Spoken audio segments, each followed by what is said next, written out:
And every human suffers.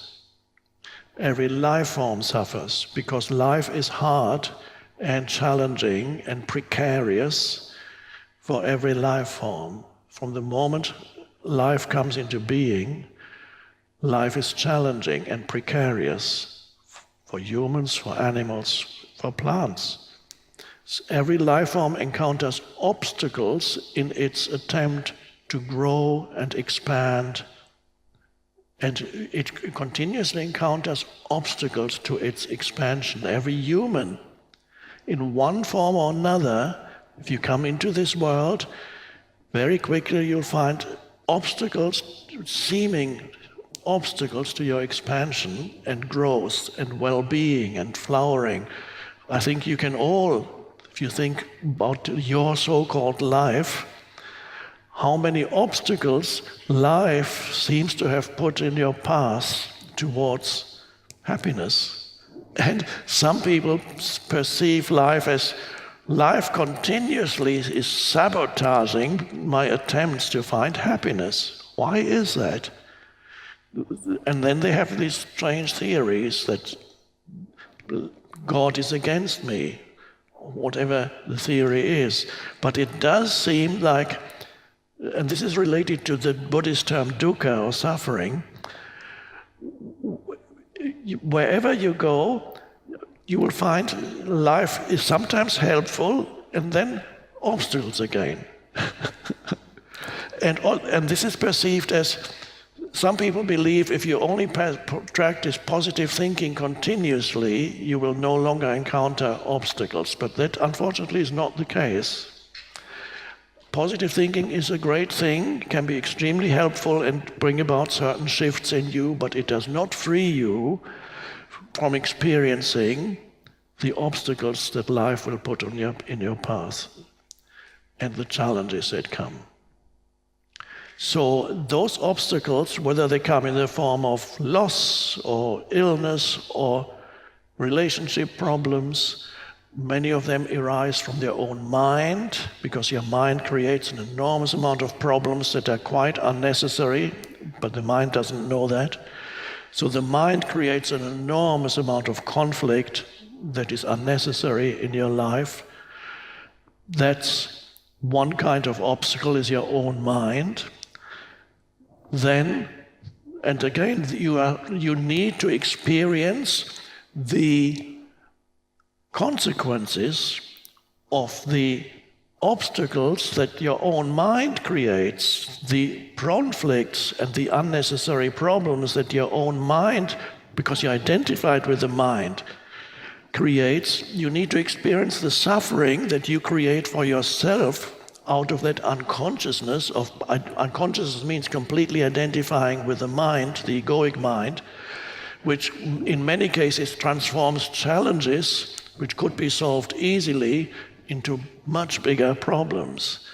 So you have your mind-created obstacles that you ultimately create yourself because you're not conscious enough, and then you encounter suffering. This is one level of suffering.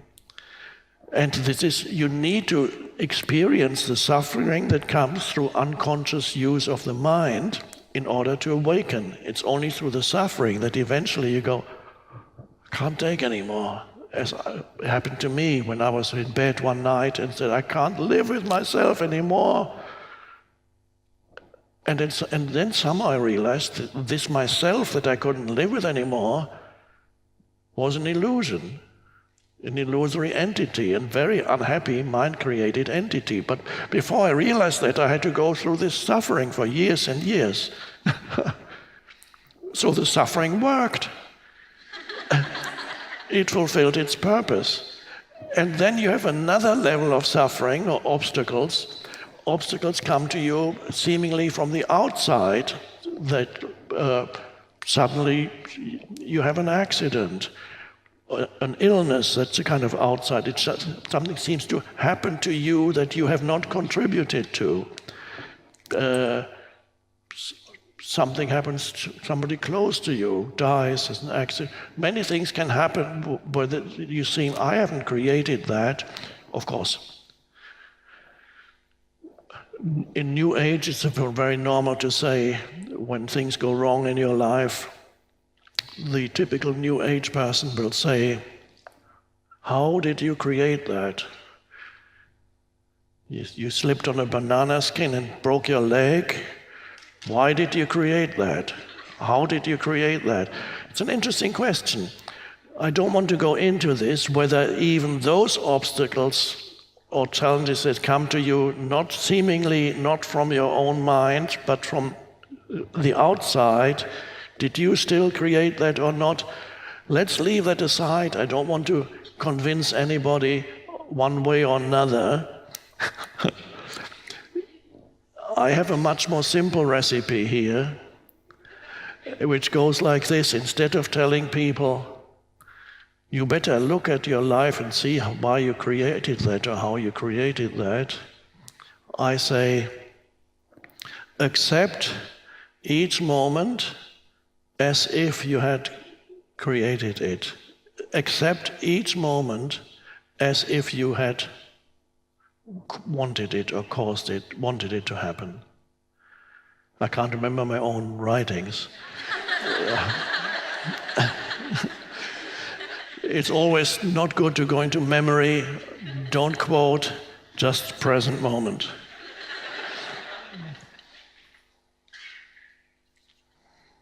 So, but if you live, whatever happens, you accept this moment as if you had chosen. That's the one I wrote. Accept each moment as if you had chosen it. So that's a good recipe for working, because if it already is the case, you might as well accept whatever is as if you had chosen it, because it's already here. So I'm not telling people you chose it. Maybe you did, maybe you didn't. Doesn't matter. Still accept it as if you had chosen it. That shifts things. That your whole attitude to it shifts, and it dissolves more quickly than whatever the obstacle is. But let's go back to the suffering. First, the suffering that arises from your own mind creates conflict and all those things that create suffering, and then at some point you awaken. And then what remains is the suffering that comes with having a body, for example, because eventually the body gets older. No matter how much you go to the gym every day, no matter how fantastic your nutrition is, no matter how many pills for longer life you take, which is all fine and good, but of course every form eventually dissolves, and a time comes when the body can be perceived as a burden almost. The older you get, the more likely it is to happen. And so, of course, you might then say old age isn't so bad if you consider the alternative, which is you die younger and then you don't have to experience the body getting fragile and old. But if you get old, the body can become problematic, a source of suffering, potentially. But those challenges, if approached correctly, don't have to turn into suffering.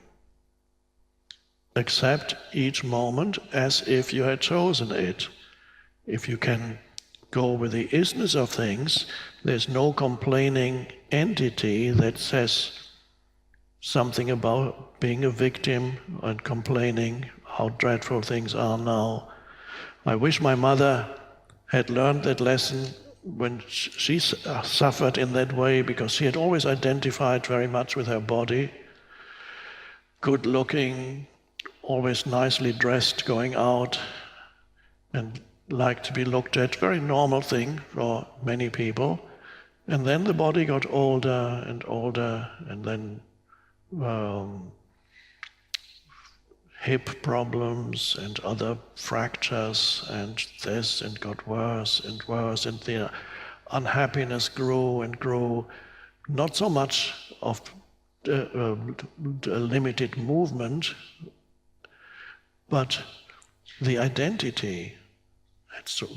So much was in the body, that those tremendous suffering. I tried to free her And occasionally there were moments when she could disidentify from body, but very, very brief. And that is the destiny of many humans.